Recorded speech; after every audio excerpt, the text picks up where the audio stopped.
Good morning, everyone, and happy Monday morning to you. We are so glad you're here joining us on the This Way Network for the Hey. chat session. I'm Nina, and my host there is Rodney Allen Rippey, and Hey. we've got our FBI unicorn, Tracy, on with us today. We're so excited because she had begun a fantastic Be Safe presentation with us the last time she was here. Didn't get to finish it because there was so much more we wanted to see. So she has brought the rest of it back to us today. That's and I right. can hardly wait. Well, thank you so much for having me back. It kind of felt weird to just stop it, but we just didn't have time to continue. And I didn't want to just, start clicking away and then nobody really gets anything out of it. Right. So I hope we have the same people. And then it'll be on YouTube. So if you get the first part, then maybe they can put the second part in a playlist or something where you could see it. And Tracy, before we jump in, for those who might be new who are on, tell everybody just a little bit about what Be Safe is. Well, it's exactly what it sounds like. It is a safety class. It's about being safe in your environment, whether that's in your home or out and about in your vehicle. It's what to watch for and how to keep you safe. Awareness. And I love the bee. So when I give the class, I give everybody a little lapel bee. And, I've got over 2,000 of them. So I'm ready. Wow. But the kids love that. I say kids, they're young adults, they're teenagers in high school. And that's a lot of my students are people in high school. And I also give the class to mothers with their daughters who are going off to college, because parents can keep kids safe more so in their home environment. But then when they go off to college, a lot of times they're just not prepared. They don't understand there are really bad guys out there. And also our senior citizens are very vulnerable too. So everything that you're offering, it covers all ages. And a lot of times people just think like, women need to be protected. Doggone men need to be protected too. Men do, yes. True. I mean, I've heard some nasty things of men being tricked into things, and it doesn't take much to get robbed, carjacked, or something strange happening. So take it away, Tracy. Okay, so I'll go ahead and try to share my screen here. And then you all can tell me what you see. Yep. Because when I do this, I don't see anything except the presentation. Oh, we have to share. Okay. Well, we'll tell you when we're seeing it. As we're working on that, just saying hello to people. Carrie, thank you. Good morning. M-Ball. Oh, we see it now. Yeah. Okay. Elvira out of Poland, Frosty Poland. Hey. Here we go, everybody. Here is the presentation. Let's go. Okay, so you're seeing it now? Yes, we are. Okay, so I don't see you. So if you have anything that you want to jump in and say, please holler, and I'll stop and we'll talk about it and go from there. Okay. So where we left off last time was personal safety. And if you see the little asterisk there, that's a cue to me that there's a demonstration that we do. And this is normally where I get 2 or 3 people and I have them walk across, 50 feet and see what they do. Do they slouch? Are they putting their hands in their pocket? Are they looking at their cell phone? Then we talk about it. Okay, let's walk like you just found out you have $1 million that somebody put in your car. Now, if you knew that, your head's going to be up, you're going to be focused, and you're going to be walking with a quick clip. You're not just sauntering around. And your head will be on a swivel, as it were. You'll be looking around, letting other people know, I noticed you, Yeah, you don't want anybody else to get that $1 million. Yeah, I can tell who's close to me and who isn't, and I'm keeping my distance. Yeah. Right. Be aware Y'all, please get off the cell phones. There's a time and a place to look at your cell phone. Walking out in public is not the right place because you're not aware of what's going on, and people know that. So be an easy target. Be sure if you feel like someone is in your space. Now, excuse me, you can normally put your hand out, and that's where people are comfortable. That bubble of space around you. If someone's closer to you than that, there's something wrong. If you have not invited someone in that space, you need to have your guard up. So action is always faster than reaction. And this is where I get volunteers to put a $1 bill.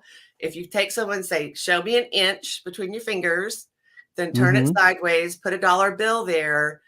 When you let go, see, if they can catch it, they can have it. Right. You can't catch it. No. And that's just because action is always faster than reaction. Even in the FBI, they said, if you have your weapon holstered, but it's there, it's right on your hip, and someone has a knife at 15 feet, they can stab you before you can pull your weapon. Good gracious. The way your mind works, having to take in the information of something's happening, I'm in danger, now what do I do? That takes a lot more time than someone actually taking that action. And not to even mention, you're trying to, though, yes, they do have a weapon, you're trying to assess, do I fire on this person? So now you even got to factor that in. Right. Is this a legitimate threat? And you're trying to give that person the benefit of the doubt because you don't want to be trigger happy. So that's a big thing. And another thing I'm thinking about here is if you were armed, you had a weapon to defend yourself with, going through all that processing, do I need to pull it out? Is it time to use it? You don't even have time to think about, where am I going to aim on that person? You know how a lot of people, there's a lot in the news about, but they should have shot him in the knees, not in the heart. And, and I'm thinking, you don't have time to think about that. Do you know what they always tell, am I correct, Tracy? They say shoot for the mass. And that's the problem. Center mass. You got to shoot for the center. Because if you shoot a person, Nina, and even if you wound them, that could become a lawsuit. True. Isn't that correct? That's true. Because they'll say, "Oh, you maimed me." No. Huh? No. The thing is that anytime you're in a confrontation, now going through FBI training, we shoot thousands and thousands and thousands of rounds. Yeah. The average person does not shoot that much. So you have to realize, first of all, you're going to have an adrenaline rush. Right. So you're not going to be able to decide where to shoot them. And, I'm going to shoot him in the toe and slow him down. That's not going to work. You need to stop the threat. So stopping the threat means center mass, means shoot him in the chest. That's where you want to go. You're right. And you keep shooting until your gun's empty. I mean, that's just I'm sorry, that's just how it is. Because especially if someone is on any kind of drugs, they don't feel it. It's not like the movies where, I'm shot. And then you see this big drama scene where they fall down. They will keep coming at you. So if you decide to shoot, if you're in imminent danger and your life is on the line, you shoot till your gun's empty. So we don't want to have to ever get to that point.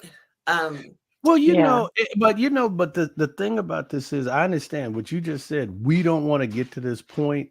What we should be thinking, what society should be saying is, we don't want to put ourselves in that position where somebody's going to have to defend themselves. Right. I don't understand why people just, I'm going to be this tyrant and I'm going to be crazy enough and I'll take my chances. Well, there's certain people who will put your chances to test. You know what I mean? And so I think we really need to be rethinking, should we ever put ourselves in a situation like that where someone has to defend themselves at that level? No. Am I correct? No. And that's the whole point of this presentation, of everything I talk about, is don't be a target.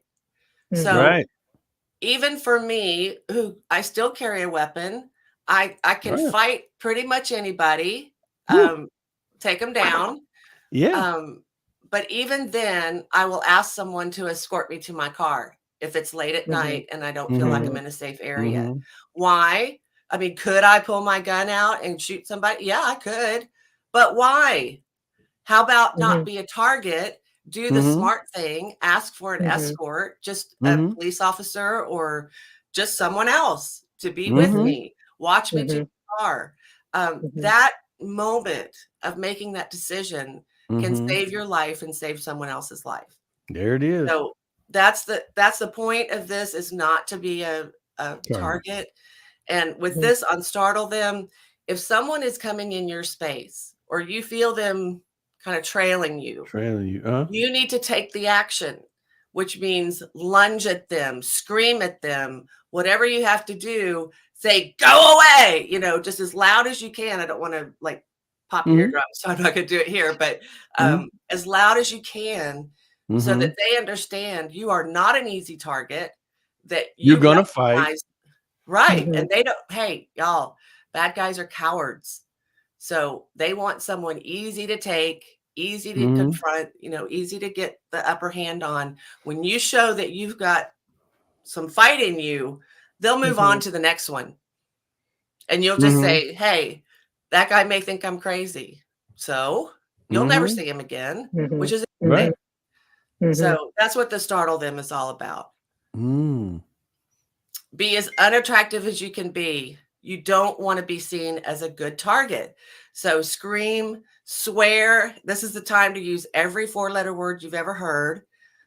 Spit, be spastic, pee on yourself, fight, whatever you have to do so that that person does not want you, that they're seeing you as, hey, that's trouble. I don't want to go there. I saw a video recently, Tracy, of this woman walking. It was from cameras along a sidewalk, and she was walking down the sidewalk, and there was this man following her, just like maybe 12, 15 feet behind her. Every time she stopped, he stopped. Yeah. And every time she kept going, he kept going. She kept looking over her shoulder, and she became aware that he was following her. And so she got to an intersection where she had to stop, and she stopped, and she took something out of her purse, and I think it was a Kleenex or something. She put it on her head, and then she, inched up one shoulder in a way and made a contorted face. And then she turned around and started coming at him like a zombie, and he ran away. I love it. Yes. Yeah. It was great. Tracy, do you think, and I know it's not allowing people to get that close to you, but it's still a good thing to have. Do you think that it's good for people to have at least pepper spray or a stun gun on them? Okay, here's the thing about any type of weapon. If you are willing to go through all the classes necessary and be as comfortable as possible with using that, the answer is yes. The problem is that let's think of pepper spray. We actually got pepper sprayed in the FBI. I kept thinking, why do you have to do that? We know it hurts to get shot. Why are you doing this with pepper spray? Right. And they said it's because you need to know that pepper spray can be a lethal weapon, because it makes it where you can't fight back. So you have about 20 seconds after you've been pepper sprayed to actually do something before you're totally incapacitated. Wow. And they want you to know that, know, and not just by example and telling you about it. They want you to know personally. And by the way, pepper spray doesn't work on everybody. There's some people you can spray them and they're like, what? I mean, It's amazing. Other people, it takes just a couple of seconds, they're down. But the problem is with any kind of weapon is we're talking about rational people who are going to think, well, this is someone's son or someone's daughter, and I don't want to hurt them. They're not thinking that. They're trying to hurt you. So in the time it takes for you to think about, do I really want to harm this person? They can take that away from you and use it against you. Right. So any weapon you have, if you are taking it out, you better be ready to use it then. None of this, I mean it, you stand away or I'm going to pepper spray you. No, you don't reason with someone who's trying to harm you. If you're pulling it out, it's because you're ready to use it. So that's important. You don't threaten with a weapon, you use a weapon. So be ready to use it if the time calls for it. Again, if you're doing the things we're talking about, you won't be that target to where you have to make that decision. Continue. So I have on here, what else? What else could you do to be attractive? I love what Nina said. Something else, if you want attention, start taking your clothes off in public. Oh, wow. Right? People are gonna look, and that's what you want. You want people to look at the situation that's happening. Now, if you're in a dark alley and it's at night, don't do that. That's not smart. I'm talking about if you need the public to help you. Yeah. So what else do you guys think about that you could do to get attention and to make it where you're not a target? Yeah. Well, think about that. You could always, you know, if you are in a situation, you can always run to a more public place. If there's a crowd or something like that, if you feel that somebody is on you, you should move to a mass crowd or into a business as quickly as you can, so that at least you have more witnesses. And if you're screaming along the way or letting people know that something's not right, that somebody's following you, I think people are going to start paying attention. Because if a person comes in, now they got 3 or 4 sets of eyes watching to see what's going to happen, you know. And this is really where people are creatures of habit. And a lot of times they'll think, I just need to get to my car. My car is my safe place. Right. And you have to know your car's not always your safe place. It may be that Apple store is your safe place. Or that pizza place is your safe place. So you have to think about, where am I going to be safe, where there's people. People are going to help you, because somebody's not going to abduct you in front of people. So you want to go, like you said, you want to go where there's other people that you can get help from. They can call 911 for you. We all have cell phones. You can call 911 right away and say, someone's following me and I don't feel safe. And that way you have the dispatch on the line. And you've probably heard some of those 911 calls of people who get abducted. So always a good idea to call 911 if you're not feeling, if you feel like your life is in danger or you're in jeopardy, do that. So Tracy, I've heard of tools, I guess, that you could get, instruments that you could get that are strictly for personal safety. And when you have them out and in your hand and you feel threatened, that you can, with just a press of a button, it will emit a very loud sound. Squeal. And and a very strong light as well. Do you recommend something like that? I mean, it's not something that would hurt the other person, but it certainly would draw attention to you. I actually got one of those to see what it was like. And the one I have, somebody might just look and go, oh, that's weird. And they keep on going. And the time that it takes you to actually get it, you could have thought, where's a safe place for me to go? So I'm not a big fan. I'll just say that. I'm not going to say they don't work. Maybe they do, but I'm not a huge fan. They just don't emit the power that you need to really deter someone. It's just, with so many sound. With so many people's car horns going off accidentally when somebody passes by their car and they're not even there, we've gotten to where so many of us just kind of ignore it now. Right. I think. Do you ever look, if you hear a car alarm go off, do you ever look in that direction? I only look to see if it's my car. Because then I can shut it up. But Right. Yeah. Wow.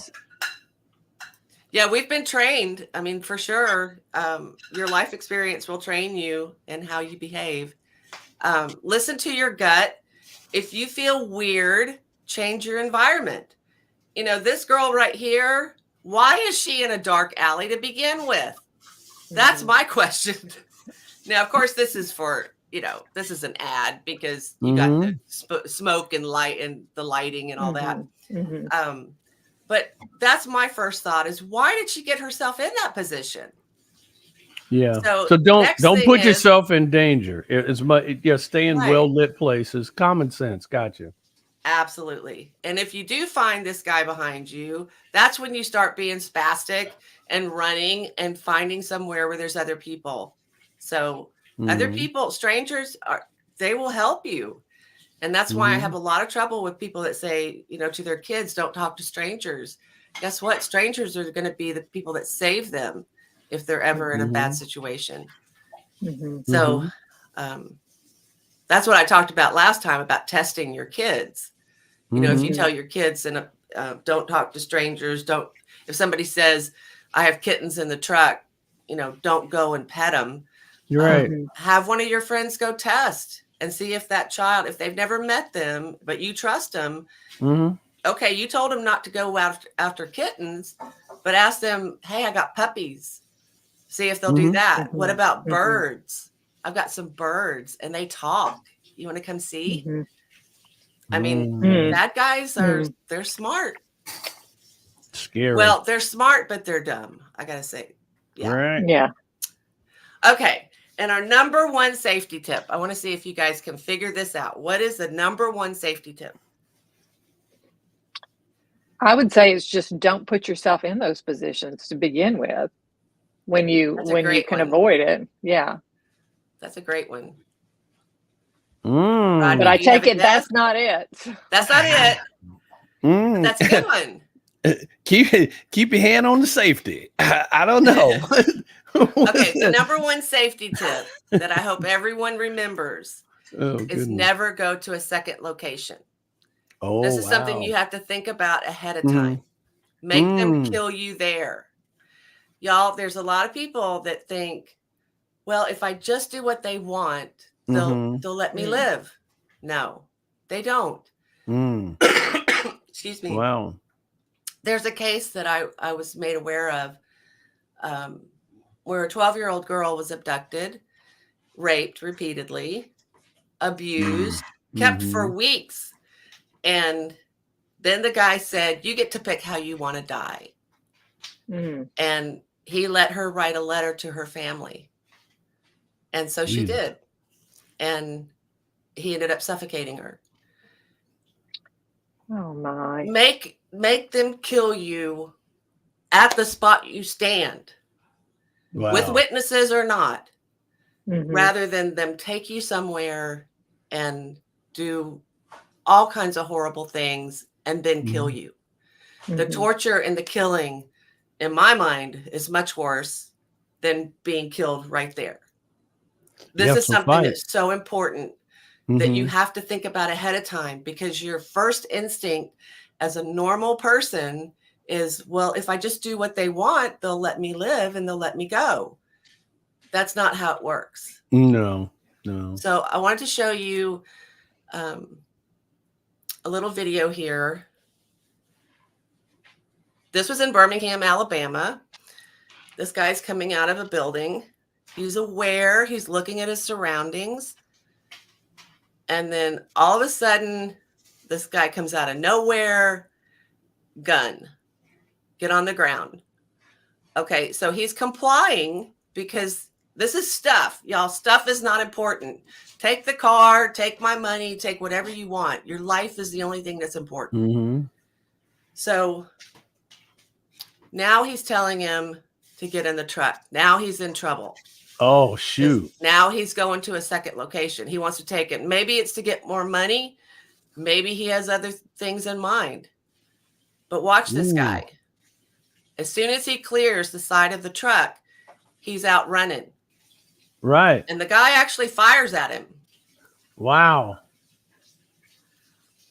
Crazy. Okay.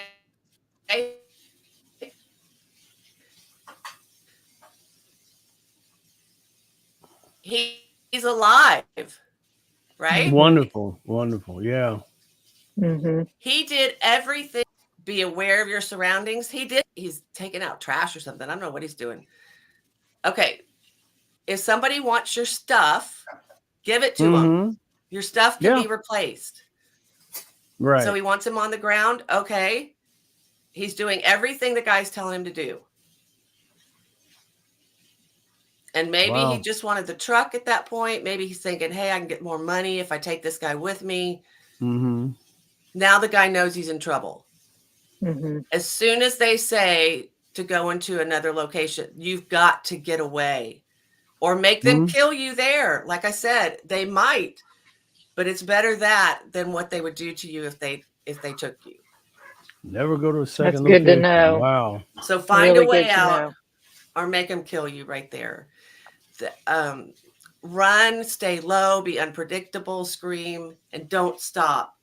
I can't remember the statistics now, but they had this chart of what happens if someone's firing at you and you're running, and the chances of them hitting you, and then the chances of them hitting you somewhere that you would die. Right. I mean, it's minuscule. So your odds are great if you're going to run, and maybe they'll hit you in the arm, but guess what? You'll survive that. Would you say, and I think common sense would say, don't run in a straight line, run zigzag, do as much as you can.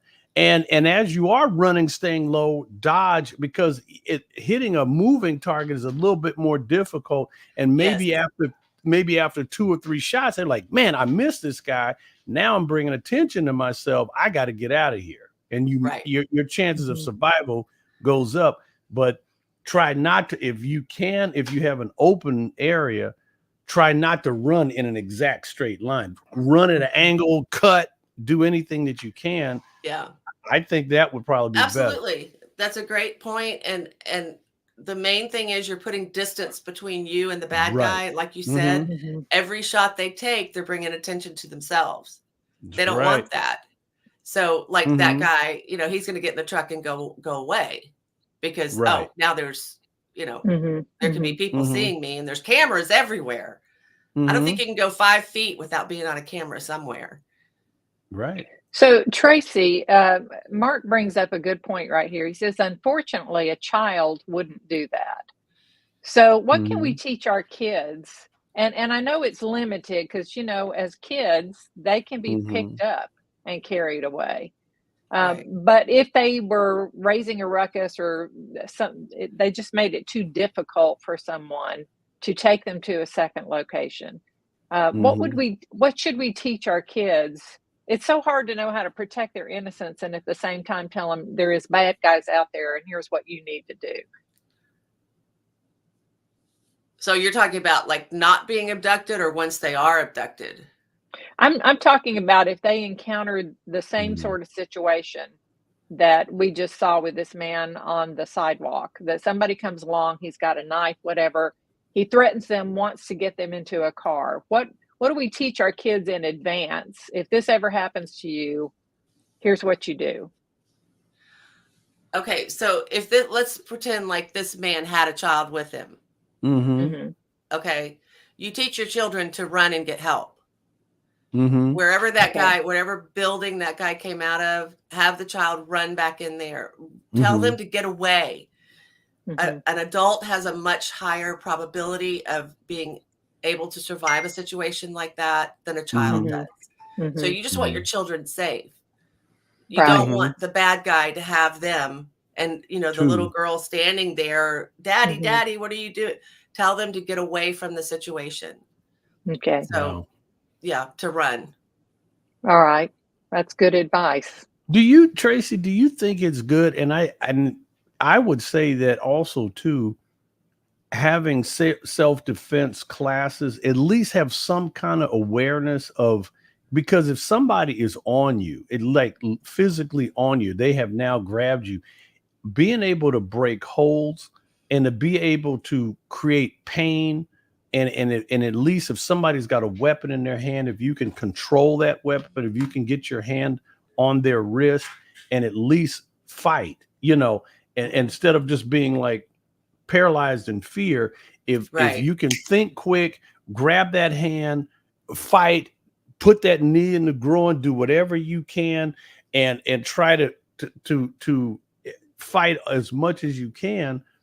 that's gonna, the struggle is something that could make the difference between life and death. And I saw a video recently of a guy, he's standing in line at a liquor store, at a convenience store, and these two guys came in, and one guy, and he was standing in line, and the guy came in, everybody's standing, and this guy was going for the cash register, and this guy just dropped his beer, grabbed this guy's hand, controlled him, and he was an ex-military guy. Okay. And he fought that guy off, and the other guy, of course, took off running. The second guy took off running, and he held that guy down and until the police came. I mean, he literally took that weapon away from that guy, and he did not think twice about it. As soon as he saw that weapon, he dropped his beer, he went for that gun and started wrestling with that guy, and he pinned that guy. And I was like, wow. And I guess you have to think,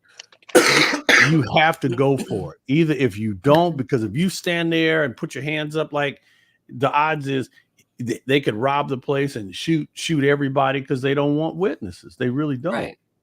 Which is sad. To get back to what you were asking, if you ever have a chance to take self-defense classes, I say absolutely do.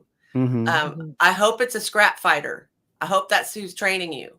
Right. Because a lot of these people can tell you, now, if you get the third finger and you press here, that's going to give you where you can take them down with pain. Let me tell you, when you have adrenaline rush, all bets are off of what you remember and what you don't. Right. So you need somebody that's teaching you scrap fighting, of getting them on the ground, kicking them in the groin, going for the throat, going for the eyes, anything that you can do immediately that you won't forget. Because a lot of the karate, if you're a black belt and you have dedicated your life to that much training, you're awesome. But how many people do that? Right. How many people, like, I went through karate when I was a kid, and I learned how to yell. So I know how to say, yeah, in my little white belt, and I look good in my little uniform. But most of us don't go through that amount of training to where you'll remember it when you need it. So I say, yes, go through all the self-defense classes you can, and try to remember the things that are easy, that when you're scared and that adrenaline hits you and you have that fight or flight and you don't know what to do, that you'll remember something that you can do to help yourself. Yeah. All right. And I'm seeing a frog on the screen. So what is this about? Okay. So this is about life temperature. There's a story out there. It's not scientific, but it's a great story, that if you put a frog in hot water, boiling water, he'll jump out because the temperature is so different. He feels it, he jumps. But if you put a frog in cold water and you turn up the temperature slowly, that he'll actually boil to death. Now, like I said, that's a great story. But what I like to think about it is our life temperature. Is where are we in our life? Are we making concessions and turning up the heat in our life to where you can end up boiling? And it's the same thing with safety, because should I turn down that alley or should I wait 20 minutes? It's inconvenient to wait 20 minutes, but do it because it could save your life. So those are the things that you have to say, am I doing what I can to protect myself? Because you're the only one that really can. That's a good point. So the big red slash is, don't be a frog. Check your temperature. Okay, this is the I Matter pledge, and y'all have to say this with me, and I hope the audience will too, and I hope they will say it out loud. This is where I have people stand up, because when you stand up, you take your power, you take the position in life that you have, feet firmly on the ground, chest out, head up. So I matter. I want you to repeat after me. I matter. I matter. I am valuable. I am valuable. In all the world, there's only one me. In all the world, there's only one me. I respect myself. I respect myself. I make good choices. I make good choices. Good choices. I like who I am. I like who I am. I'll go easy on me. I'll go easy on me. If I get down, I know things will get better. If I get down, I know things will get better. I believe in myself. I believe in myself. Because I matter. Because I matter. Exactly. So, especially for our younger people in high school and going off to college, a lot of the bottom line that is going to keep them safe is the confidence they have in themselves. And this is the I Matter pledge that I created. And I hope that people will anybody that they know, have them go through this. If you believe in each of these things, that will give you confidence to make the right decisions, make good choices, and keep yourself safe. Can you, I'm not trying to be funny, because I was waiting on one more to come in there. I will hurt you. You have to keep that in there. I will hurt you, because you have to have that mindset that, you know what, I don't want to, right? But I will hurt you. I will seriously hurt you. And that's one thing that I've felt in my life, that, you know, I'm a nice guy, but I'm going to tell you what, better you than me. And I've always have had that in the back of my mind. I'm like, man, I will hurt somebody if I have to. And I'm like, I don't want to. I really don't want to do that. But you have to say that. If you are, I will hurt. And you have to, when I tease with people, I always take my elbow and go, huh, because your elbow is the strongest. That's one of the strongest parts of your body. Yeah. And that's how I fight, by the way, is I'm not going to, try to take you down with fancy stuff. I'm going at you with the elbow, which way I can get it. I'm getting you on the ground, and I'm taking out your carotid, because that's going to put you out in about 10 seconds. And then the paramedics can deal with you after that. So that's right. That's how I tease with people. I go, I'm going to take him out, and put that elbow. So, you're making me think of a situation I had years ago where I worked in a retail store, and one of the other employees, who was all the time making off-color remarks and saying suggestive things and so forth. One day in the break room, he, for some reason that I still don't understand, he was talking to other people, and he came over to me and put his arm around my shoulder in a friendly sort of way and pulled me in close to him and started talking like he and I were best buds, and telling the other people there that, we were tight and that sort of thing. And I thought, what in the world is he doing? And I remember just turning to him and saying under my breath, almost in a whisper, I said, take your arm off my shoulder or I will have to embarrass you. Good. And his arm dropped immediately. And later, just about a week later, the boss of the whole store, the head manager, called women that worked at the store into his office one by one. And when it was my turn, he asked me, has this particular man ever made any kind of inappropriate gestures or et cetera towards you? And I said, well, yes, he did. And he asked me to tell him about it. So I told him about the incident in the break room. And he kind of laughed and he said, well, what would you have done if he left his arm there? And I said, I don't know, but I would have thought of something. You got an elbow. Yeah, got an elbow. That good old elbow in the rib is, especially when a person's not that's looking an exclamation point.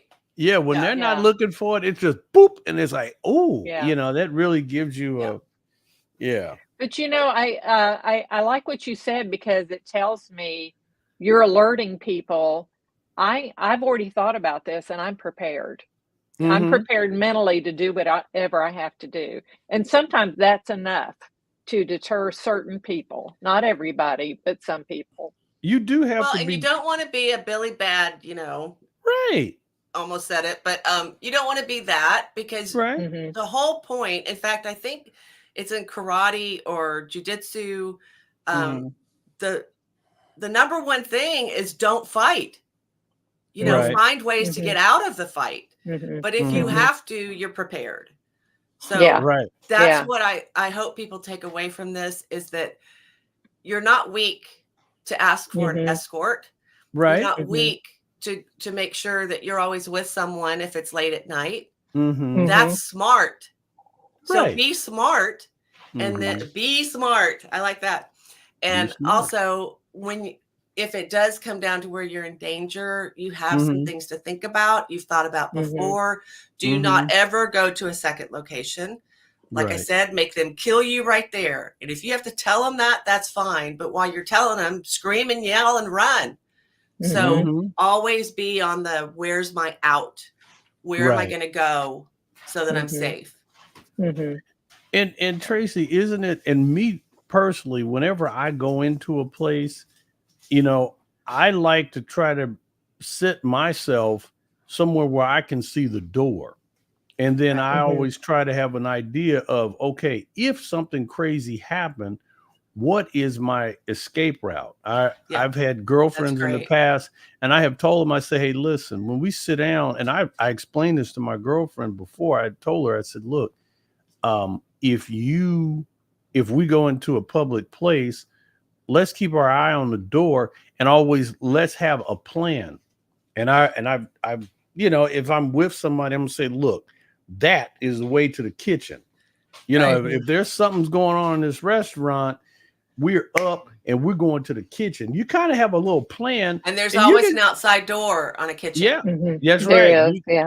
And there's knives back there and hatchets and everything else that if you need to get your hands on something. And it's crazy that our world is in this, we have to be in the mindset, but we do have to protect ourselves. And Tracy, you're wonderful with this, and we do have to be safe. But again, we do have to have that mindset that, you know, you're prepared if you have to. Yeah. And I'm still bad about sitting where my back's against a wall anywhere that I'm in a environment. I want to be able to see everything. And that's just training, I guess. Right. It's very hard for me to give that up. And for most men like that, because they want to be the protector, even though I could take them out, you know, there are times I have to give that up, and I have to say, okay, this is a safe environment. I'll let him have the seat where his back's against the wall. So I have to work on that. Yeah. Okay. So, I wanted to show you, this is I think that's an MP5 I have, actually. It's a submachine pistol, which I absolutely loved. This was at Quantico when we were doing exercises. They bring in actors for us they play bad guys, and they give us way harder time than any bad guy on the street would do. Wow. But I did want to cover this if we have time. How are we doing here? Now you glossed right over your book right there. So I want to go back and tell people that Tracy has written a book about her experiences in the FBI and out of the FBI. It's a fascinating read. I had a hard time even thinking about putting it down. Once I started it, I didn't want to stop. I'm serious. I'm really serious about that. So, and that book is available. Tracy, where can they get it? You can go to my website, tracybaldwin.com or fbiunicorn.com. And there's a link there to my online store if you'd like to go through that. Or you can get it on Amazon, on Barnes & Noble. I just found out last week it's on walmart.com. Wow. That was a surprise. Awesome. So it's all over. And it tells you the good, bad, and ugly of the FBI. It gives you a lot of information that you're probably going to say, oh, wow, I thought that might be true. Now I know it's true. Wow. But it'll open your eyes. And if anyone's ever interested in going in the FBI, I ask them to read it. It gives you a lot of information about training, how to get prepared for training, how to do a good job while you're in there. But also, and what you can expect once you it opens your eyes, because I think that one of the things that was my downfall is I believed what I was told by the FBI propaganda, that, you know, they're the top 2% of the nation. And, you know, it's harder to get into the FBI than it is to get into Harvard. And, you know, once you're an FBI agent, you've arrived. I mean, they feed you a lot of bluffing stuff is what I called it. If you get my drift. But I wish I had known. I wish I had a clearer view of what it really was, so I wouldn't have been so shocked of finding out what was happening there. So anyway, I hope you take a look at it. I'd love to get your feedback on it, what you think. So yeah, thank you, Nina. So that's God is bigger than your FBI. And it is true that God is bigger than any faith building incident you'll ever go through. That's so right. That's part of the title. That's right. Yeah. So I wanted to just share, this is a very short segment. I think we've got about, about 12 minutes. I'm seeing we've got about 15 minutes. So, oh, good. Yeah. Okay. That's on our clock up here. So, okay. Like I said, I can't see anything but my presentation. You're right. In this mode.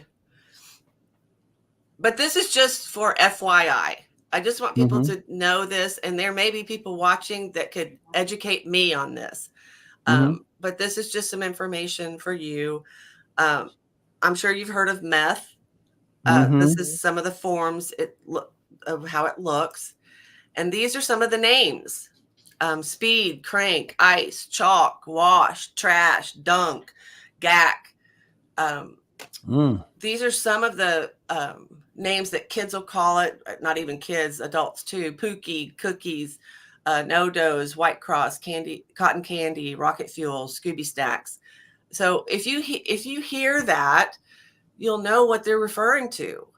Don't be where you put your head in the sand and just think, oh, well, that doesn't happen in my area. Guess what? It happens everywhere.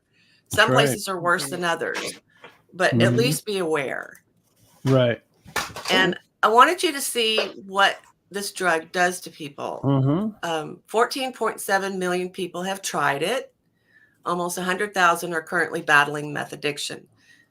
What's so sad is that these people didn't wake up and say, I wish I was a meth addict. I wish that I would destroy my family and destroy my life. That's not what they wanted. They tried it, and it got a hold of them in a way that they didn't know how to handle. So these are people who are struggling with an addiction they don't know how to deal with. Wow. So in 7 years, this is what this young man looked like. Wow. The sores, that's a big indicator. This young lady in 2 years. Oh, my and I want gosh. you to notice none of them are smiling. And I'll come back to that in a minute. Yeah. But if you see someone with sores like this, of course, they could have a medical condition. You don't know. But it also could be that they're struggling with a meth addiction. This young lady in a year. Wow. The difference. It literally eats you up. And here was January 2008 in 7 months. It doesn't even look like the same person.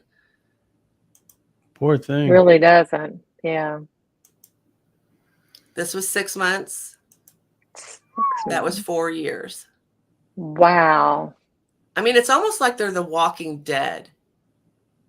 Yeah. That's the zombie apocalypse right there. Yeah. Yeah. It's so sad.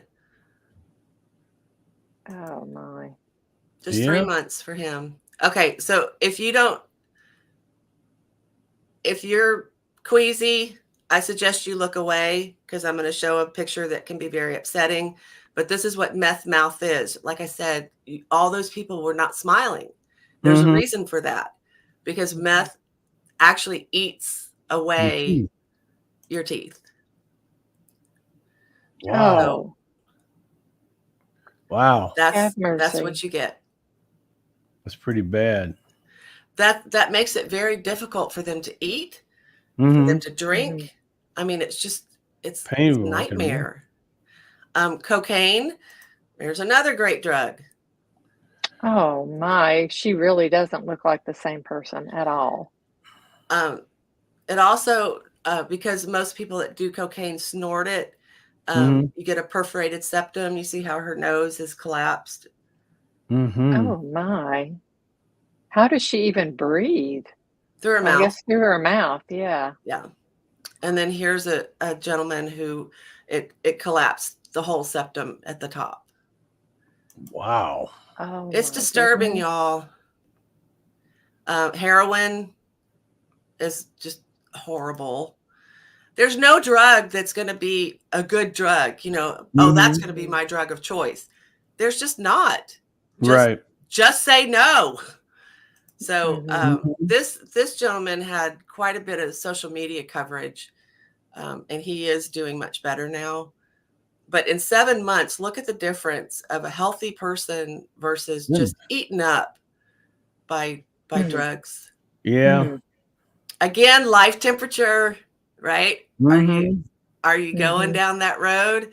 Now, some of these people, like I said, they've only tried it one time. They got addicted. You don't know if you have that personality or your body will crave that drug.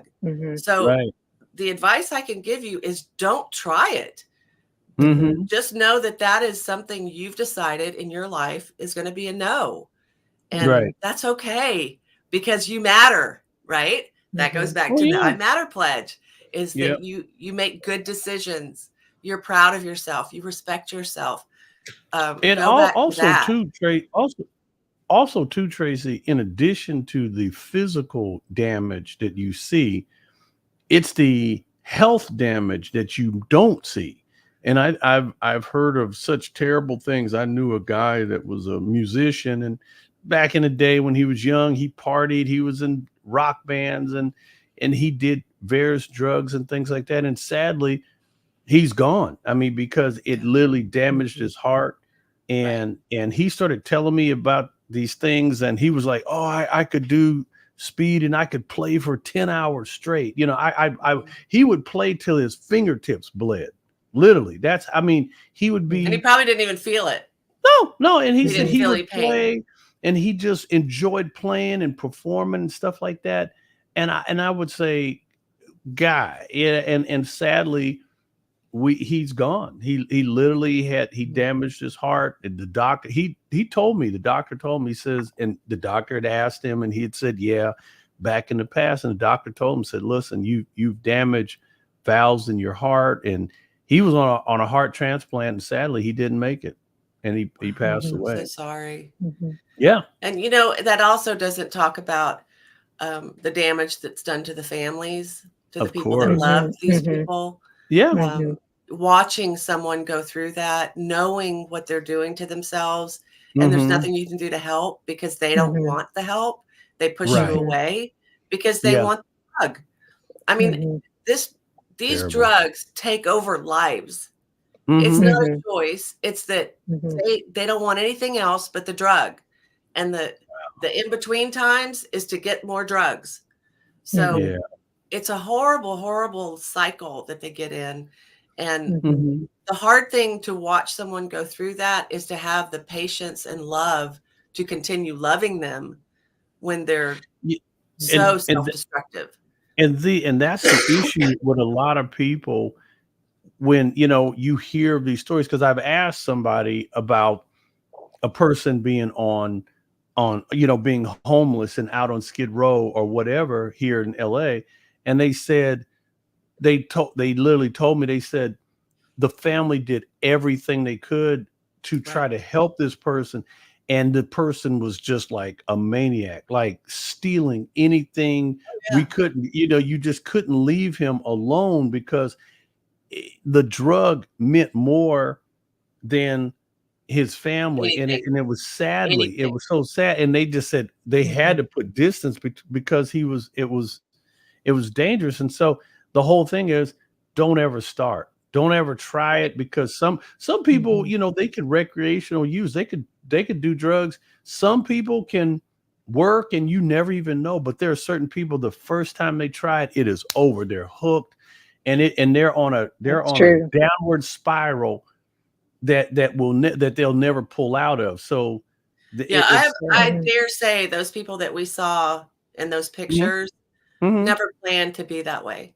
No, you know, they didn't say the first time they tried it, oh, I hope in 4 years I look disgusting, my teeth have fallen out, and I have no family.